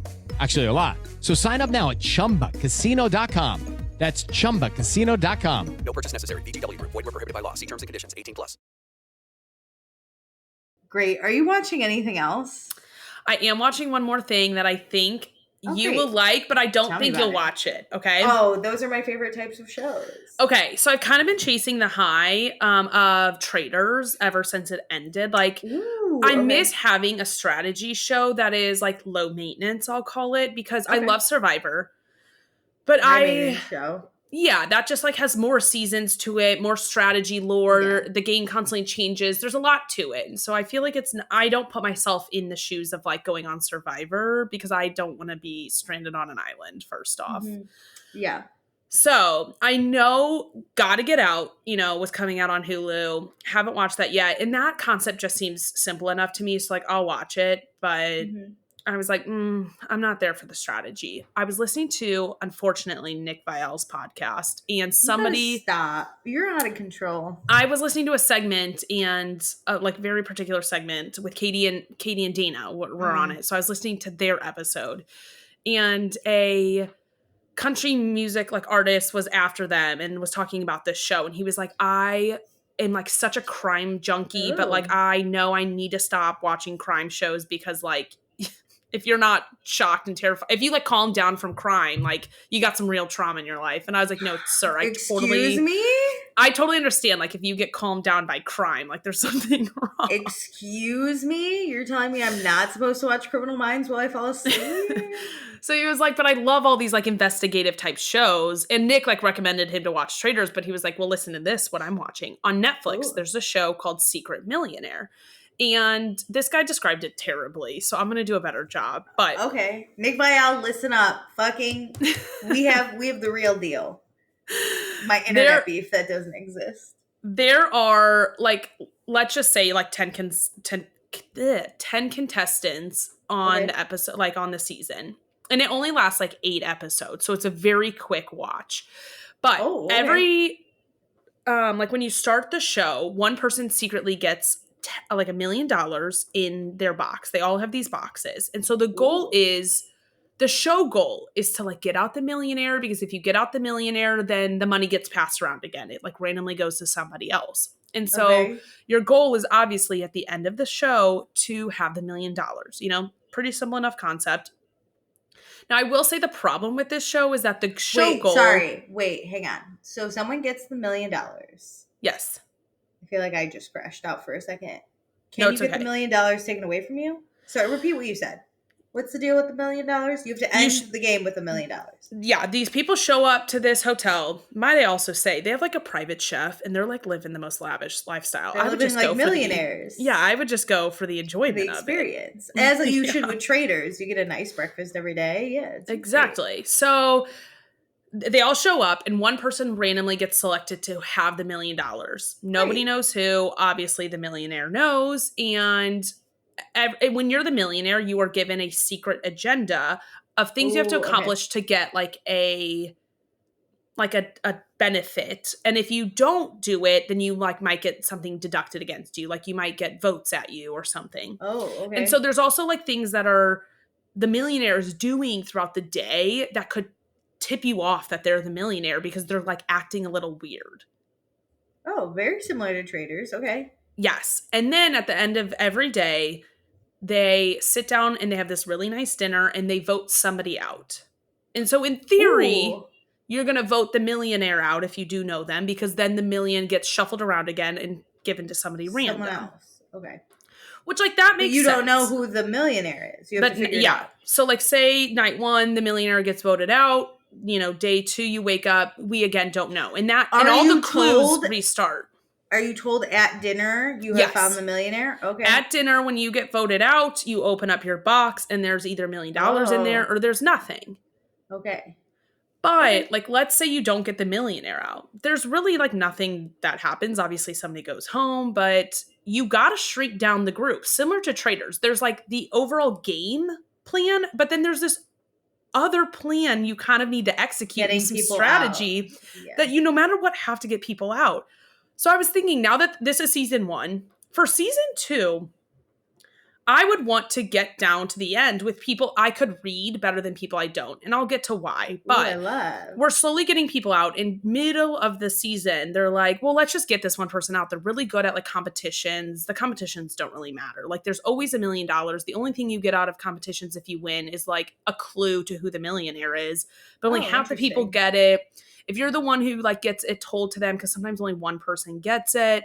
Like you could lie about it. If you are the secret millionaire, like you could get the clue and then like lie about it, obviously. But in general, these people suck at the clues. And so they're just like voting random people out. And then sometimes the agenda for the millionaire will be like, you can have the money moved, because like it sometimes is really pointing at one person who is the millionaire. And so it moving means that all those clues are null and void. Like everybody knows when it moved. They always announce if the money moved. So then, like, Oh. it lessens your pressure. If you were the secret millionaire and the money moved, it's like, okay, well, let's restart hunting. Oh, interesting. Because when you first described it, I was like, similar to traders, I would want to be the one with $1 million. It's a lot of But pressure. I would because it sounds like it's not just like, let's get all the traders out and then we're good. It's more like there will always be a millionaire, and that person, Yes. if I'm the last one standing, that millionaire could be me. That's the thing. It really doesn't matter if you have the $1 million early on. It's actually worse It to doesn't have matter. it Yeah, 'cause because you get voted out. you're a very easy target. You would want to be the, like, does it end with 2 or 3? The Has to end with ending 3. is super fucking weird, Alicia. It Sorry. kind of annoys Okay, go me. in. I jumped to the end, But I'm glad you did, because like the middle just doesn't matter. They're like voting people out. Like I think 1 or 2 times Yeah, they get the millionaire. It because doesn't matter. I'm thinking if there's like 3, well, probably like 4 people down, I'm like, when do you end it? Because that's when you would want to be the millionaire somehow. It will always be the ending with 3 people. Yeah, because you And can't so- have 2, because one knows they're not a millionaire and the other knows Yes, they yes, are. yes. And So so get 3. they kind of like lose the plot on like needing to be with people you trust. Some of them like get it and some of them don't. But I'm like, all right, you want to be with people you trust, but honestly, you only want to be with people you trust like maybe final 5 because of Yeah, voting you don't- numbers. Yeah. But this is how it ends. And this is why I think you need to be Wait, able can to I read ask a people. question? Yeah. Is there a pattern to, not a pattern, but like, let's say the final 5, we get the millionaire out. Is there any kind of thought to how is the million randomly given to someone? I'm going to say randomly in quotes because nobody got Okay. it twice. So they Oh. don't know who had it. So like, let's say you and I so already you had lose it. the million and you might never get it back again? Interesting. The way it ends, like there's an opportunity to get it back, but Okay. I didn't know you had it, so I don't know if you're up for grabs or not. Like I don't like think people would clue into who has it now. I think like for a season 2, if you thought somebody had it, like this one girl definitely had it, and people were really onto her, but the money got moved, and so you could be like, okay, she's already had it. I bet this person's already had it, so maybe like let's point at Joe Schmo. So and so, yeah. Yeah. But again, I think if you get the millionaire out, the prize money should go up. Like there is no incentive of like getting the millionaire out outside of the money moving. There's also like no incentive of being the millionaire until that last moment. Which, So how does it end? Going Yeah, into the spoil finals, it. you don't even have to have it. Okay, so in the end, there were 2 girls and a guy in the finale. And so one of the girls had the money. She was this like, cute, quaint girl, and like they didn't really suspect she had it. And then there was this cop who was lying about being a cop, and then I forget what the guy did. Why do we always lie about being cops at this point? I get it. She but- did pretty good with being a cop, but okay. all the clues were about her being a cop, and people like kind of pegged her with it. All But right. so we have this meat girl, the cop, and then the guy. And so they're the final 3. The meat girl has the million, and they do 2 final competitions. Similar to how Big Brother does. And so they have one where 3 people play. And if you are the top 2 people, you'll play in the final.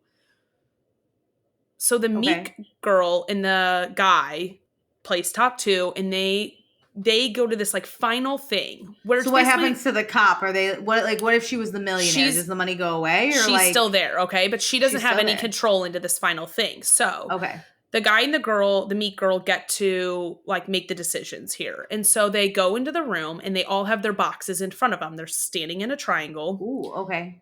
And the meek girl came in first and then the guy came in second. So what happens is the meek girl has her $1 million in her box. And the guy, Corey, gets to swap any of the boxes, but you have to make a move. You have to move 2 of the boxes. But like if he had the million, he could swap both of the women's, boxes. And so he still has the million. He moves first. But then she would get to, okay, wait, sorry. Meat girl gets to also move boxes, and hers is the final move. And so it's kind of bluffing, like, what are you going to do? Where is the money sitting? Obviously, like, if you don't know who has it, that makes it complicated. But also, you need to make sure what you do, the person who goes second isn't going to undo what you just did, So you go secretly into the room. They have a discussion, they leave, and the person who gets to go first with the movements does theirs secretly, and then the second person comes and does their movements. Okay, so like if it's so this guy and this girl were probably like let's say it's you, me, and has Sarah. yeah. Okay. Okay. So you, me, and Sarah are playing. For those who don't know, Sarah's our producer. You, me, and Sarah are playing. You have the million, okay, and you get to go second on moving the boxes. I came in, like, did the competition thing, and I get to move a box first. Sarah gets no movement. So we're discussing. We don't know who has the secret million. You obviously know you have it. I think you have it, but it's like, what if I'm wrong? Yeah. But I also don't want you to know. I'm also saying, though, like, I don't have it.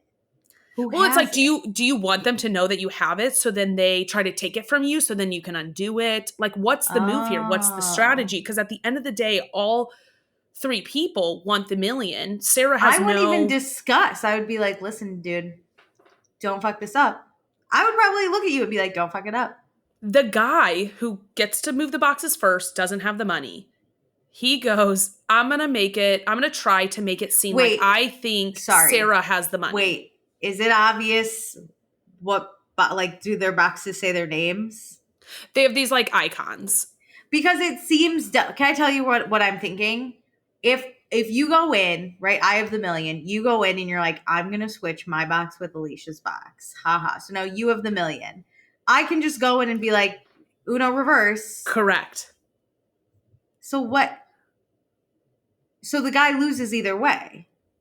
Yeah, I know. That's the problem is the only thing he could have done, I think, is swap what was in the win, like the person who had the million with the other girl, but then the other girl would have gotten the money.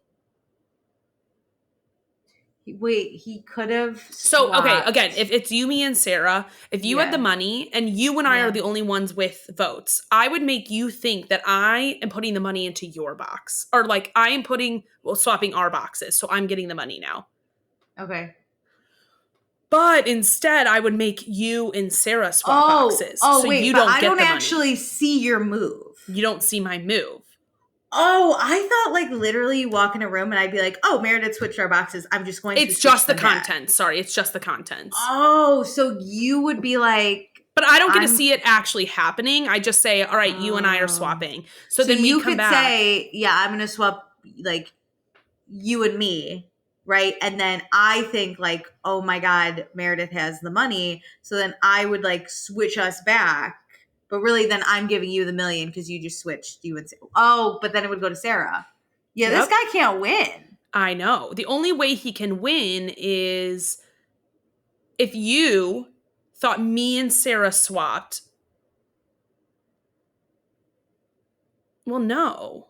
No, what would have to happen is you have to think I made me and you have to think that I'm swapping with you and then I actually swapped with me and Sarah. That's how actually I would get the money. That's how the guy would have gotten the money is he makes it believe like, oh, I don't know, or like, I know that you have the money. We're swapping. Yeah. But I don't actually swap you would switch with you and Sarah and then she would switch it back. Yeah. Yeah, but then is she going to believe that? That's what I thought he was going to do because I thought it was very obvious that there's like, only you had the one money. Move. There's only one move you gotta fake someone out, basically. Yeah, they did terrible at bluffing.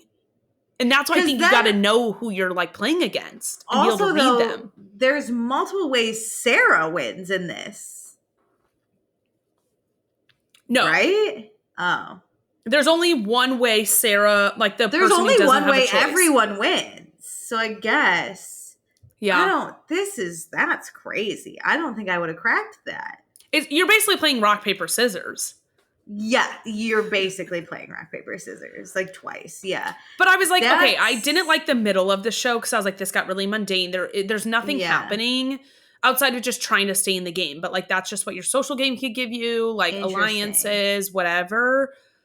And so I wonder how the ending would work where the second like strategy, knowing how the game works, would play out where you're like, okay, let's just get people we don't trust. Let's get people who are good liars out. Like I want somebody who cannot lie for shit. So then I could like best them in the finals. I would almost want to just be the third person and be like, Hope it ends up in my care somehow. No, I think you have less likelihood of winning. That has to, like, a major mistake has to happen there. I guess. But you have to be in the play. Your box is gonna be in play. Right? There's only one there's only one way the guy wins. There's only one way the cop wins.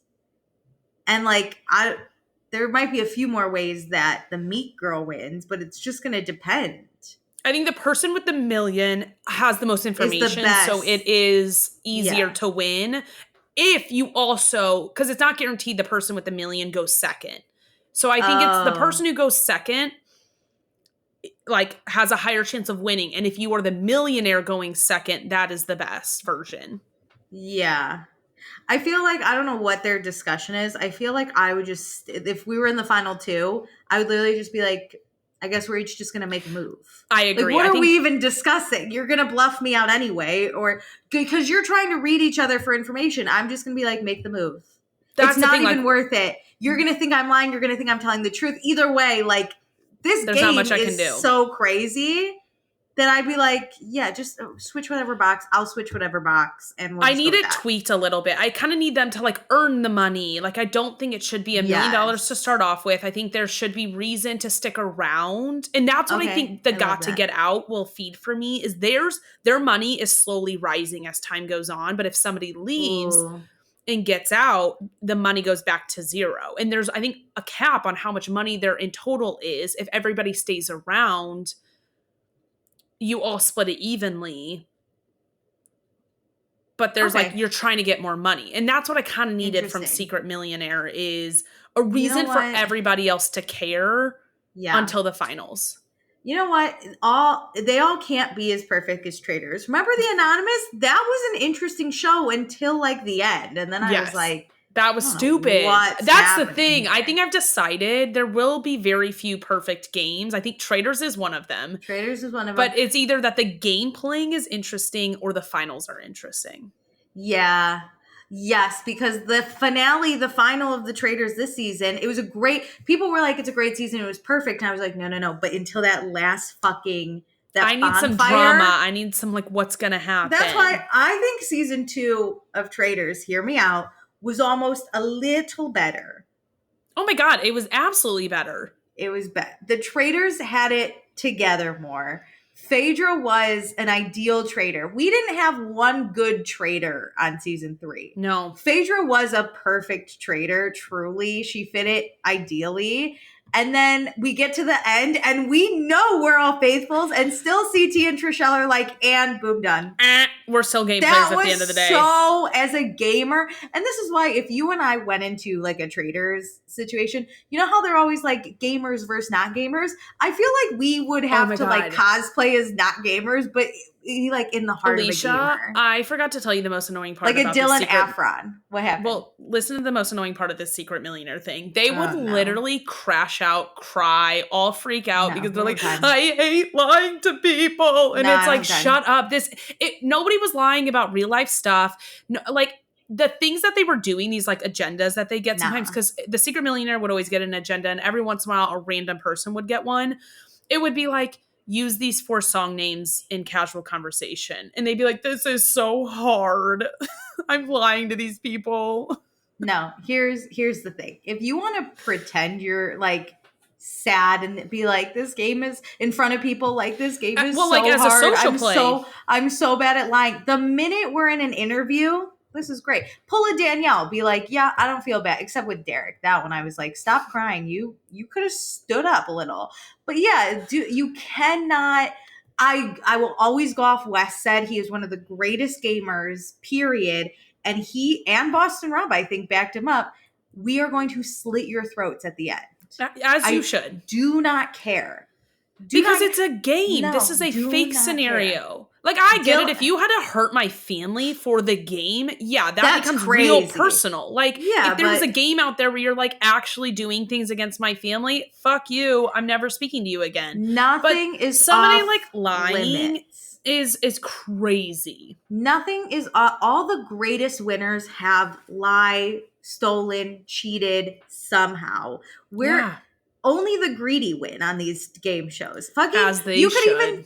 can even sit here and be like, oh, but Derek was always nice. Derek lied about being a cop for the whole game. He lied. Yeah, and he didn't do that whatever- just because it wasn't pertinent information. He did No. it because it was pertinent. Like, he was, not only was he a cop, he was a detective in like the drug unit. Like he was Yeah. decorated, and he pretended to be some weird like dad who did I don't even know what. But like that's the point. Wes, there is no off limit. He will keep out of his mouth maybe your children and maybe your parents. yeah, he Other won't than ever make that, it personal. He'll never make it personal outside of you. He'll look at you and be like, you're a giant loser, and he'll get in your head, but he's not gonna But he won't do that like in real life, I don't think. He's not gonna like go up to you and do that. That's He's trying to get in the your head. best. It's all about the strategy of the game on every I level. know. That was the worst part of Garcelle, where she's like, you're just not a very nice person. And I was like, yeah, but we're playing a literal game. I'm not here to make like nice. That's not what I'm here for. No. And if you just want to look at Wes and be like, you're one of the goats, you got to get out. That's the more respect. I think Dylan was one of the best non-gamers because he seemed to not take things personally, but his personal relationship with the gamers clouded his judgment. Yeah, and I think he totally owned that. Because I He think did, that which I happens. Yeah. Even with the gamers are good. I think the gamers do feel. I just think they have like better like barriers for it. But like if you're not a gamer, you're like me, and I'm developing these relationships, and I want to keep hanging out with this person. But it's like, I'm sorry, we got a job to do here. I'm trying to win money. As crazy as Danielle was, and as much as she was like so terrible sometimes at this game, even though she did make it far, if you look back, one of her greatest, most manipulative moments was looking at Dylan and be like, don't do this. I would never. I was like, manipulate the fuck out of him, Danielle. I mean, I was rooting for them to get her, but I was like, damn, that's a good move. Because you're really fucking with his emotions. People got really on Danielle about like swearing on her family and her grandkids, which I don't have a problem with that. I was just annoyed that wasn't shown because that made so much sense why non-gamers wouldn't vote her out because they like took it differently and they like think that this really matters. No, I would swear at my family first. No, absolutely. I just need that context to know why people aren't voting her out. Like, I'm just pissed they didn't show that. I don't care that she does it. You got to do what you got to do. Johnny Fairplay lied about grandma dying. Honestly, one of the most iconic moments. And he didn't even win. He didn't even win. He just did it to get like a free moment. Like he went off to get the reward. To the reward with the family visit. That was so funny. Oh my God. I saw that on my TikTok the other day where like the way his cousin delivers the message, Johnny's like, how's grandma? And the cousin goes, she died, dude. 3 words, not like, oh my God, I hate to be the one to tell you this. I'm so sorry. It was just, she died, dude. And like, all I see. How did we not clock? All I see next to those two and Johnny's like curly ass little bleach ass hair is Lil in her little Boy Scouts uniform, taking it so seriously. In tears for Johnny's She's like, grandmother. I can't believe it. And then I love when they go on the reward and they're giggling. They're like, grandma's not dead. Swear on your family all you want. That's the thing is we would sit there and Danielle would be like, I swear on my family. I'd be like, I don't believe it. Vote her out. And I think the way Survivor used to happen is that I don't think the cast found out until that reunion, which was like months later. Because Johnny's grandma was right there. That is TV. Like one of the greatest villains. That's what you have to do. Oh, Johnny Banana's the fucking loser. But he always said, all's fair in love, war, and challenges. Like you enter this game. If you're gonna sign up to play a game show, you gotta be ready. You gotta be ready. I agree. Remember some of the greatest moves. What was that move on Survivor has some of the best like line moves. What was the one where it was like it had to be maybe not Parvati. It was one of the girls had like 2 immunity idols and she handed it to Sandra or something. No. Parvati did have the double immunity idols and they got one because they thought Russell was running or Russell was in danger. And so they, I forget what his name was, but he was on the other tribe and he was like, oh my God, Russell's going to go out because it's 3 girls. I think it was 3 or 4 girls and Russell. And they like slid it to him. And little did they know Russell was running the whole thing. And so when they merged, Parvati used double idols because Parvati had one and Russell gave her To the save other. girl. Yeah. And I think the guy who gave it To to save the Russell went girls. home. Yep. Colby or something. Yeah, it was on like Heroes vs. Villains. And I think that same Colby went season, home. if it wasn't that same season, then it was the other one that Parvati played on, where they got that guy to give up his individual immunity idol that he won, and they got him to give it to one of the girls, and then they voted him out. Yeah, it like there's no, and you know what? I'm not feeling bad about it. See ya on the other side. I would rather have something like that go down because then it's like iconic. You know, my moment lives forever. Parvati, I don't think won either of those seats. Maybe she won the second one. She definitely Heroes won. vs. Villains. I think she won one because I think she was on Winners at War. Okay, So she might have won that one. But Sandra, who didn't even pull the move, she got handed an immunity idol on her. She's the one that won, but I still remember Parvati was the one that was like, she should have won, yeah. Here's the 2 immunity idols. And the best part was she had both of them, and she didn't even use one on herself. Nope. Because she knew she was so safe because she played Colby. It was so good. I know. I'm not sitting here talking about how, like, nice someone was. Chriselle played a really nice game. Ooh, you know what? Everyone was really, Dolores was really honest and fair. No, I'm sitting here like, get him. Get him. Get him. Yeah, okay, that's fun. But I'm Should gonna we watch that Hulu one though? I'm gonna watch Got to Get Out because I watched the first episode, I will be honest. But I just didn't really care to finish it. I needed something a little bit more, Totally get it. where I was like strategizing. But I am excited to watch the rest of Gotta Get Out because Spencer and Kim Zolciak are so fucking funny. I love them. I think this is going to be more entertaining than like strategy. But I think it's going to be like, oh my God, are they going to get it or not? It's not really like, at least in the first episode, there isn't as much strategy, like major gameplay. It's just like, how do I get out? It feels like you're like trying to like plan a robbery or get out of jail. You know, like it's going to be a slow burn on like, ooh, what am I going to do? Like, how am I really going to get out? Who do I trust? What's happening? Text me if it's good. I liked it. I think you should watch it. I think it's something to put on in the background. It's like kind of funny. Right. They basically get times or like dollar amounts because the money goes up basically every second. So it basically is a clock. And so they're like given a money time to be like, all right, at $1,000 or $100,000 and $100,000 and $500, this door will be open. This window will be open. And so you're like trying to like come up with an escape plan that like the rest of the house isn't going to like tell on you, or there's like a button to shut everything down. Love that. Okay. I was just looking up the cast. If you're watching the video, which we also have on Patreon, if you're like, why is she looking at her phone? Oh yeah, I forgot this was the Amorosa's there too. She's there. Here's the thing. Nobody will leave. If anybody leaves, they get money and they're done. Like, yay. Ooh. Everybody is on the show, I think, for the entire time. Wow. Okay, I think one person might get out and then any of the extra money that's left over just gets split between people. So there's those people who are like, I don't know. I don't want to like steal from other people. I want us to all split it. And it's like, all right, whatever. They're just going to go sit over there in the corner. Yeah. But then there's the people like strategizing to get out. There's a guy who is a game maker, and he's interesting to watch. He also like came up with a fake name and a fake job, so like people don't suspect him. That like I think he's going to be interesting to watch. Him, Spencer, Kim, they're a hoot. Great. Can't wait. Okay. I'll watch it. I'll put it in the background.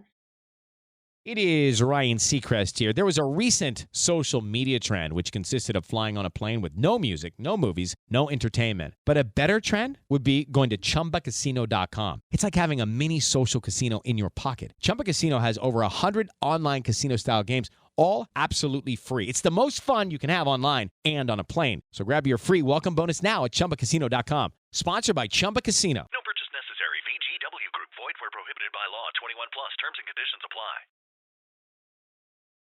Are you listening to anything? No, but I've been meaning to listen to Selena Gomez's new album because I keep hearing it on TikTok. What I've seen on TikTok, I really like. Oh. Speaking of TikTok sounds, have you seen the like fake Justin Bieber album on TikTok? Yes. They actually recorded that first song, the like Benny, like the Benny Blanco. Shit, they recorded that? They recorded it and it's going to come out. So I can't wait. Amazing. Wait, can we go back to watching really quick? Oh, yeah. I just need to tell you, and I'm not watching it, so maybe it goes back to news, but Chris Hughes from Love Island season 3 UK yes, and I JoJo forgot about Siwa this. are on Celebrity Big Brother. And listen, on TikTok, I've been listening to them maybe flirt, and that's what I'm listening to, and I hate it. That, first of all, the fact that these two would meet would never be on my bingo card. Like, first of all. I can't believe she's on Celebrity Big Brother. But I mean, they UK. actually poll real celebrities. Oh, yeah, sorry. The US doesn't do it anymore. No, are they hooking up? Okay. They seem to have a very intimate friendship. I agree. This is, you could, again, write a book on it. It wouldn't be very good, but she wild also because- has a girlfriend. Yes, I have seen Or only a partner, 2 videos. Sorry. One you sent me, and then I saw a follow-up, I think, last night, and it went from, I believe, JoJo has a partner, and people are saying, like, I would be pissed. I would, too, if I were the partner at home, because it was definitely, like, I think, friendly banter at the beginning, like, whatever, you're, like, playing a game. They seemed like great friends. Like, JoJo, when she was with, like, Tyler Cameron, like, friend level. Yes, that's such a good comparison. But, like, this is getting weirder because he was, like, rubbing her back in the video you sent me. Freaked me out. Well, it's worse now because I heard they're sharing a bed, like, legit cuddling and sleeping in the same bed now. He asked her to get into bed, and she did. Crazy. He, like, begged her, like, kept asking her. And then she did get in bed. They cuddle all the time. I know Big Brother gets touchy. We know this, okay? In the Big Brother house, you could have zero attraction, but you're always touching. It's the weirdest thing. This is why Meredith and I could never be on Big Brother, because we hate being touched. But, like, people do share beds and you sleep. But these two seem to, like, they were at one point, like, I think JoJo was teaching him how to, like, dance because she was on Dancing with the Stars, like, ballroom style. And he, like, stopped for a second, and she grabbed his cheeks and was like, what's wrong? And he was like, you don't want to know. And she's like, no, tell me. And they were, like, very intimately looking at each other. And I was like, yo. It's weird because there's so many layers to this. I'm like, she has always said she's a lesbian. So, like, that confuses me. I'm like, I didn't really think he would be into JoJo Siwa. So, like, that on its own is crazy. I'm like, is this for gameplay on either side? Like, is this what's going on? When he was on Love Island, JoJo was underage. So there's just, like, a bigger age. Like, she's just younger. She's a different generation. Also, we've got age, we got sexuality, we got attraction. I wouldn't think he would be interested. Is this gameplay on either side? I wouldn't like think what's she going would on? Be interested.